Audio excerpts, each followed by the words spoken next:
Assalamualaikum warahmatullahi wabarakatuh. Perkenalkan nama saya Muhammad Delmi, non NPM 231002031. Di sini saya akan sedikit menjelaskan tentang aplikasi saya, yaitu data karyawan retail dari tugas UAS pemrograman terstruktur dari Bapak dosen Bapak Heri. Di sini source code saya mencakup Di sini source code saya mencakup tiga tipe data dan variabel yang berbeda. Ada dua jenis konstanta, ada dua jenis operator, ada tiga jenis selection, ada tiga jenis loop, dan satu jenis array. Baiklah, kita langsung saja ke source code-nya. Di baris pertama dan kedua, di situ ada include IOStream. Input IOStream digunakan untuk mengoperasikan input dan output, sedangkan include string digunakan untuk menggunakan tipe data teks. Oke, lanjut ke baris keempat. Di situ ada konstanta define. Jadi konstanta ada dua jenis, yaitu konstanta define dan cons. Konstanta define letaknya ada di global scope atau di atas fungsi main. Sedangkan cons letaknya ada di dalam fungsi main. Di situ konstanta define bernilai sebesar 300.000 untuk uang lembur. Oke, lanjut ke baris ke-9. Di situ ada juga konstanta, tapi konstanta cons. Nah, jadi konstanta cons itu letaknya ada di dalam fungsi main. Jadi berbeda dengan define. Jadi di konstanta itu sama seperti variabel untuk menyimpan sebuah nilai, kan? Tapi tidak bisa dirubah. Jadi nilainya tetap. Di situ konstanta cons INT max karyawan adalah 3, jadi tidak bisa dirubah. Jadi maksimalnya adalah 3. Lanjut ke baris 10. Situ ada array satu jenis untuk menyimpan data karyawan. INT gaji, max karyawan. Jadi array digunakan untuk menyimpan data yang memiliki tipe yang sama. Di sini tipenya sama, yaitu INT, dan menggunakan array satu jenis. Di sini juga tiga tipe data yang berbeda, yaitu INT, string, dan char. Oke, lanjut ke baris ke-14. Di situ ada input data karyawan menggunakan loop for increment. Jadi di sini menggunakan perulangan for. Jadi perulangan for itu ada dua jenis, yaitu increment dan decrement. Nah, di sini saya menggunakan increment karena nilainya bertambah atau naik. Sedangkan for loop decrement digunakan eh,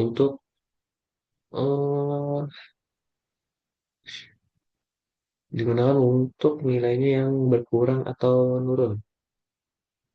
Oke, di situ for INTI sama dengan 0, I ditambah I plus plus. Nah, jadi nilainya di situ naik. For loop, for loop decrement digunakan untuk melakukan pengulangan yang telah diketahui banyaknya. Di sini max karyawan adalah 3 yang sudah diketahui banyaknya. Oke, lanjut. Memeriksa di baris kedua tiga, memeriksa apakah karyawan berhak mendapat uang lembur menggunakan selection if else. Nah, jadi di sini menggunakan if dua kondisi atau if else. If else digunakan ketika memiliki dua blok pilihan. Blok pilihan pertama untuk kondisi benar, sedangkan blok pilihan kedua untuk kondisi salah. Jadi di situ if jam kerja lebih dari atau sama dengan 10, maka status lemburnya adalah ya. Else status lemburnya N. Oke. Jika tidak, maka status lemburnya adalah N. Lanjut ke baris 31. Proses perhitungan dan output data menggunakan while loop. Sini menggunakan perulangan while karena untuk memeriksa kondisi di awal blok struktur. Jadi perulangan well kembali ke awal di sini di atas untuk memeriksa kondisi di awal blok struktur. Jadi ini menghitung total gaji dengan lembur jika ada menggunakan if satu kondisi. Sini hanya satu kondisi if menambahkan uang lembur dengan operator aritmatika. Nah, jadi di sini menggunakan operator aritmatika yaitu tambahan dan hanya menggunakan if satu kondisi. Oke, lanjut.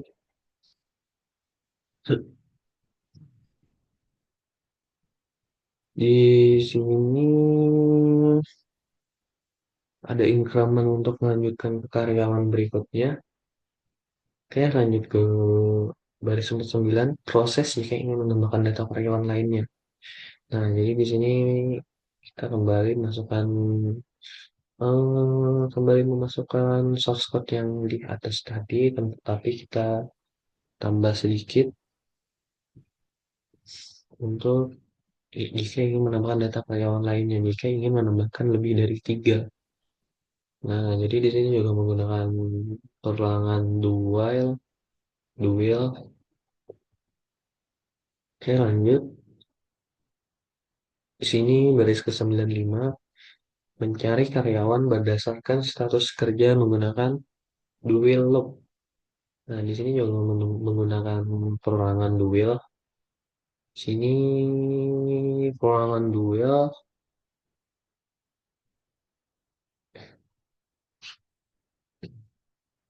sini perorangan dual. Pilih salah satu mencari data penulisan status kerja. Kalau ngetik satu, maka akan yang timbul adalah karyawan yang lembur. Jika memasukkan angka 2, maka yang ditampilkan karyawan adalah karyawan yang tidak libur dan jika masukkan angka 0, maka akan keluar dari program. Di sini juga menggunakan selection suite untuk membuat keputusan berdasarkan nilai suatu variabel.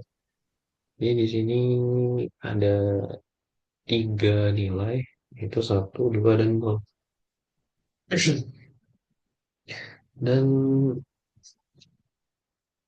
lanjut ke baris 125, di sini loop akan terus berjalan sampai pengguna memilih untuk keluar.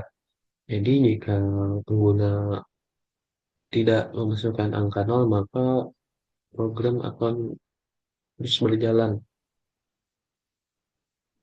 Di sini dari 127 juga menggunakan switch untuk menampilkan semua data karyawan dan jenis data berdasarkan status kerja. Ini di sini ada dua ya, 2 atau 3. Oke, di sini ada 2, yaitu karyawan mendapatkan uang lembur dan karyawan tidak mendapatkan uang lembur. Switch status lembur case Y, case M. Oke, kita langsung saja ke outputnya, terus programnya.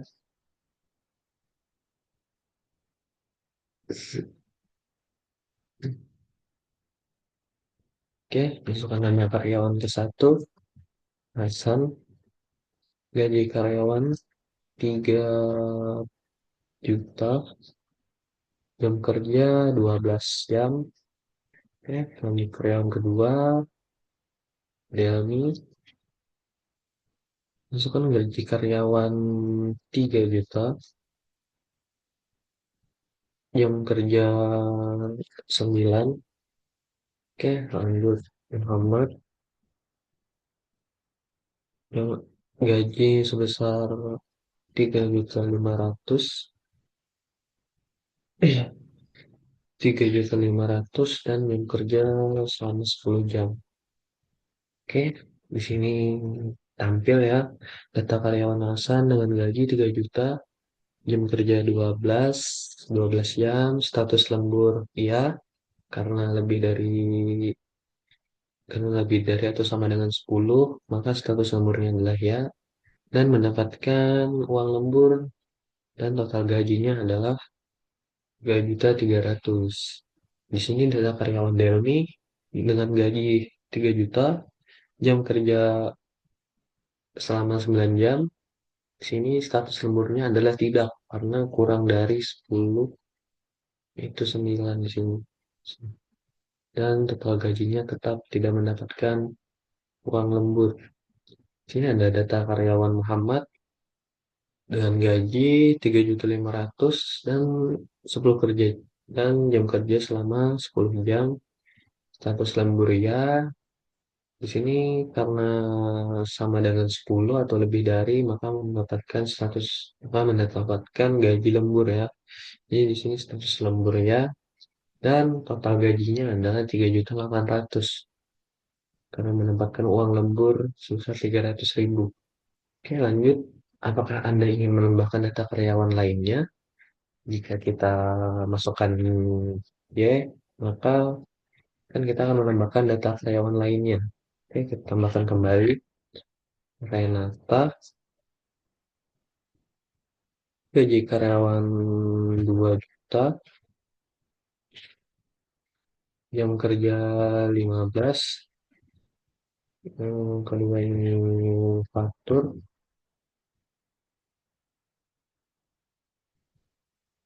gaji 2 juta, jam kerja selama 8 jam, dan nomor karyawan ketiga adalah Aris, gaji sebesar 2.500.000 dan jam kerja adalah 13 jam. Oke, kembali ya, tampil lagi data karyawan Renata dengan gaji 2 juta jam ke 15 jam kerja dan di sini mendapatkan uang lembur karena lebih dari 10 jam bekerja dan memberi 2.300.000. Sedangkan faktur kurang dari 10 jam maka tidak mendapatkan gaji lembur dan total gajinya tetap sama 2 juta. Dan Aris mendapatkan uang lembur karena bekerja lebih dari 10 jam, itu di sini 13 jam, dan total gajinya bertambah menjadi 2.800.000. Oke, apakah Anda ingin menambahkan data karyawan lainnya? Saya rasa sudah cukup, jadi kita ketik di sini N, dan ya terima kasih data karyawan selesai diproses. Lanjut untuk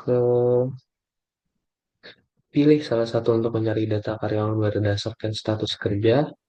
Di sini kita pilih angka 1, maka yang tampil adalah karyawan yang lembur, yaitu Renata, terus Lembria, dan Aris, terus Lembria. Jika kita ingin mencari karyawan yang tidak lembur, kita ketik 2.